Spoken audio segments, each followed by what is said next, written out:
માનવજ્યોત સંસ્થા ભુજ દ્વારા કચ્છમાં માનવ સેવા, જીવદયા, પર્યાવરણ અને વ્યસન મુક્તિ અભિયાન જેવી પ્રવૃત્તિઓ છેલ્લા 20 વર્ષથી ચાલુ છે। સંસ્થાના વાહનો જૂના થઈ ગયા હોય દાતાશ્રી પાસે રજૂઆત કરાતા અક્ષર નિવાસી વાલજીભાઈ વિશ્રામ હિરાણીના આત્મશ્રેયાર્થે ધર્મપત્ની વેલબાઈ વાલજી હિરાણી સુખપર મદનપુર પરિવાર દ્વારા સંસ્થાને નવું ઇકો વાહન અર્પણ કરાયું હતું। વાહન અર્પણ વિધિ કાર્યક્રમ શ્રી રામદેવ સેવાશ્રમ પાલારા કચ્છ મધ્યે યોજાયો હતો। આ અવસરે વેલબાઈબેન, હંસાબેન કેરાઈ, મયુરભાઈ જોશી અને વિદેશ સ્થિત દાતાશ્રી રમેશભાઈ મગનલાલ દેઢિયા, માયાબેન રમેશભાઈ દેઢિયા, જય જયંત દેઢિયા, સંતોષભાઈ કુંભાર, કિરણભાઈ ગોસ્વામીએ અતિથિ વિશેષ પદ શોભાવ્યું હતું। વાહનના દાતા વેલબાઈ હિરાણી, હંસાબેન કેરાઈ, મયુરભાઈ જોશીનું માનવજ્યોત સંસ્થા દ્વારા બહુમાન કરી તેઓ શ્રીની અંતરની ભાવનાને બિરાદવામાં આવેલ। આ પ્રસંગે ઉપસ્થિત વિદેશ સ્થિત દાતા શ્રી માયાબેન રમેશભાઈ દેઢિયા પરિવાર દ્વારા માનવજ્યોત સંસ્થા ભુજને ₹10 લાખનું અનુદાન જાહેર કરાતા સૌએ હર્ષભેર વધાવેલ। માયાબેન અને રમેશભાઈ દેઢિયાનું પણ બહુમાન કરવામાં આવેલ।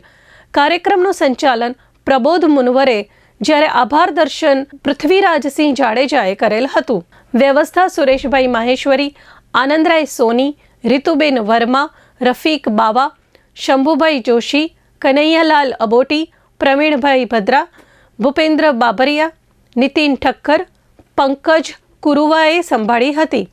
બંને દાતાશ્રી પરિવારોએ સેવાશ્રમની મુલાકાત લઈ અનહદ આનંદ વ્યક્ત કરી માનસિક દિવ્યાંગોની સાથે થઈ રહેલ સેવાઓ અને સંસ્થાની પ્રવૃત્તિઓને બિરદાવી હતી। માનવજ્યોત સંસ્થા ભુજ દ્વારા છેલ્લા 20 વર્ષથી ભુજમાં અને સમગ્ર કચ્છમાં માનવ સેવા, જીવદયા, પર્યાવરણલક્ષી પ્રવૃત્તિઓ અને સાથે સાથે વ્યસન મુક્તિ અભિયાન ચલાવવામાં આવે છે।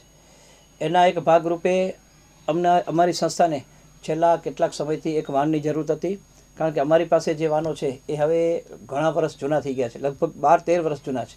એટલે અમે લોકોએ એક દાતાશ્રીને આ ટેલ નાખી અને સુખપરના દાતાશ્રી અક્ષર નિવાસી વાલજીભાઈ વિશ્રામ હિરાણીના આત્મશ્રેયાર્થે એમના ધર્મપત્ની વેલબાઈ વાલજી હિરાણી પરિવાર સુખપર મદનપુરને અમે લોકોએ રજૂઆત કરી કે અમારી સંસ્થાને વાનની જરૂર છે।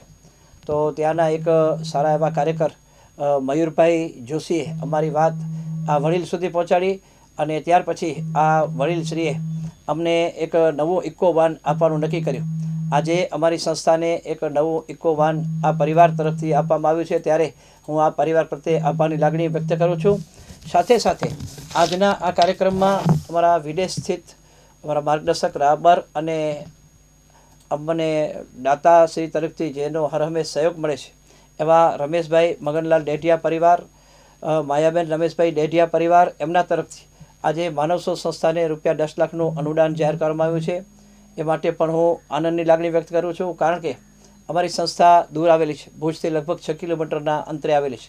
એટલે અમારે ત્યાં બાંધકામ થઈ ગયું, નિર્માણ થઈ ગયું સંસ્થાનું।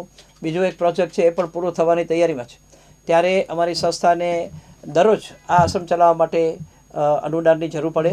તો આજે અમને આ વિદેશ સ્થિત દાતા માયાબેન રમેશભાઈ દેઢિયા પરિવાર દ્વારા ₹10 લાખનું અનુદાન જાહેર કરવામાં આવ્યું છે, ત્યારે હું આ દાતા પરિવારનો માનવજ્યોત સંસ્થા વતી શ્રી રામદેવ સેવાશ્રમ પાલારા કચ્છ વતી આભાર માની અને તેઓએ અમારી પ્રવૃત્તિને જોઈ, અમારી પ્રવૃત્તિ નિહાળી, અમારું સેવાશ્રમ જોયું અને ખુશી વ્યક્ત કરી કે અહીં જે માનસિક દિવ્યાંગોની સેવા કરવામાં આવે છે, જે સંસ્થાની વિવિધ સેવાકીય પ્રવૃત્તિઓ છે એ રૂબરૂ નિહાળી અને એમણે ખુશી વ્યક્ત કરી। એટલે દાતા પ્રત્યે પણ હું આભારની લાગણી વ્યક્ત કરું છું।